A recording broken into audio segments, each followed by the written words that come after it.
अस्सलाम वालेकुम दोस्तों, ड्रामा सीरियल वेरन जी वस्ती जी अॼु तव्हांखे मुकमिल कहाणी ऐं अपडेट इन नंढड़ी ऐं छोटड़ी वीडियो में ॾींदासीं। दोस्तों वीडियो खे आख़िर ताईं ॾिसंदा। मुंहिंजे यूट्यूब चैनल ज़मीर जमाल खे लाज़मी सब्सक्राइब कंदा। दोस्तों सब्सक्राइब करण सां को अव्हांजो बैलेंस न करंदो, काफ़ी असांजी हौसला अफ़ज़ाई थींदी ऐं तव्हांखे बि वधीक वीडियो ॾिसण वटां मिलंदा।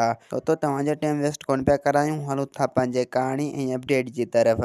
दोस्तों काफ़ी दोस्तनि जूं कमेंटूं पियूं अचनि त वेरन जी वस्ती में कहिड़ा कहिड़ा अदाकार कम करे रहिया आहिनि। वेरन जी वस्ती में हाजन तिवणो, अहमद अली शेख ऐं दोस्तों हिन में आदित्य कमरानी कम करे रहियो आहे ऐं रिमशा शहज़ादी ऐं ॿिया सिंध जा काफ़ी अदाकार इन ड्रामे में कम करे रहिया आहिनि। तमामु ज़बरदस्त ड्रामो आहे दोस्तों। इंशाल्लाह इन जी कहाणी ज़बरदस्त हूंदी। अगर इन जी कहाणी सुठी हूंदी त दौलाब ड्रामे जे बराबर बीहंदो। अगर इन जी कहाणी दौलाब ड्रामे खां मथे कहाणी हूंदी, यानी भलो कहाणी हूंदो, त दौलाब ड्रामे खे मारे सघे थो, यानी पोइ इन की चाहत वॾी थी वेंदी, यानी पोइ दौलाब ड्रामे खे किराए भी सघे थो वेरन जी वस्ती ड्रामो। छो जो दोस्तों इन में सिंध जा बेहतरीन अदाकार कम करे रहिया आहिनि। ॿिए पासे दोस्तों इन में मूसा न आहे। अगर इन ड्रामे में मूसा हुजे त अञा भी तमामु ज़बरदस्त मज़ो करे हा। दोस्तनि जूं काफ़ी सारियूं कमेंटूं पियूं अचनि त वेरन जी वस्ती ड्रामे में मूसा ईंदो या न। दोस्तों इन में का भी पक न आहे, बल्कि शक आहे मूसा कॾहिं भी नथो अची सघे। अगर आयो त असां तव्हांखे ज़रूर इतला कंदासीं। ऐं दोस्तों इन में अहमद अली शेख भी कम करे रहियो आहे, यानी प्रेस कमाल खान भी कम करे रहियो आहे। ऐं जेको दोस्तों मूसा आहे उहो दो ड्रामे में कम करे रहियो आहे, यानी उहो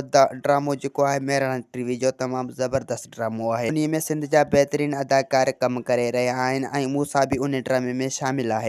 तो उन ड्रामे जी हाणे तमामु जल्द शूटिंग शुरू थींदी इंशाल्लाह। तमामु ज़बरदस्त ड्रामो आहे। तो उन में सिंध जा बेहतरीन भला भला अदाकार कम करे रहिया आहिनि। असद कुरैशी ऐं हाजन प्रेमी ऐं मूसा ऐं अहमद अली शेख ऐं दोस्तों जुल्फी शाह ऐं दोस्तों इरफान शेख ऐं ॿिया सिंध जा केतिरा ई कुछ पुराणा अदाकार ऐं कुछ नवां अदाकार दो ड्रामे में कम करे रहिया आहिनि। तमामु ज़बरदस्त ड्रामो आहे। दो ड्रामे खे ॾिसण न विसारींदा। ऐं ॿिए पासे काफ़ी दोस्त इहो पुछी रहिया आहिनि त दो ड्रामो ज़बरदस्त आहे या वेरन जी वस्ती। तो असांजे शक सां वेरन जी वस्ती तमामु ज़बरदस्त ड्रामो आहे, छो जो हुन जी शूटिंग हींअर हली चुकी आहे, यानी पहिरें स्पेल जी शूटिंग हली रही आहे। ऐं जॾहिं बि दो ड्रामे जी शूटिंग शुरू थींदी त पोइ उन जी ख़बर पइजी वेंदी दौलाब ड्रामो सुठो आहे या वेरन जी वस्ती। असांजे शक में त वेरन जी वस्ती तमामु ज़बरदस्त ड्रामो आहे। अगर दौलाब ड्रामे जी वेरन जी वस्ती बराबर थी वञे थो त पोइ तव्हां इहो सम्झी छॾिजो त वेरन जी वस्ती दो ड्रामे खां भी वधीक ड्रामो आहे। तो इंशाल्लाह हाणे तमामु जल्द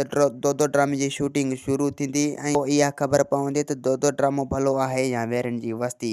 इंशाल्लाह पोइ असांखे ख़बर पइजी वेंदी, असां तव्हां ताईं ज़रूरु पुॼाईंदासीं। त वेरन जी वस्ती में सिंध जा भला अदाकार कम करे रहिया आहिनि ऐं दौलाब ड्रामे में भी। ऐं ॿिए पासे जेको दो आहे उन में भी भला अदाकार कम करे रहिया आहिनि। तो दो ड्रामे खे इन करे एतिरी शोहरत न मिलंदी जो मेहरान टीवी एतिरो मशहूरु न आहे जेतिरो सिंध टीवी मशहूरु आहे। इन करे दो ड्रामे खे घटि शोहरत मिली सघे थो, जो वेरन जी वस्ती सिंध टीवी वारनि जो ड्रामो आहे। अगर हू अची वियो त उनखे वॾी शोहरत मिली वेंदी। अहिड़े हिसाब सां दोस्तों मूंखे उमेद आहे त तव्हांखे सॼी कहाणी सम्झ में अची वई हूंदी। दोस्तों असांखे ॾींदा हाणे इजाज़त, वरी तव्हां सां मिलंदासीं के नई ईंदड़ वीडियो में। जेसीं ताईं पंहिंजो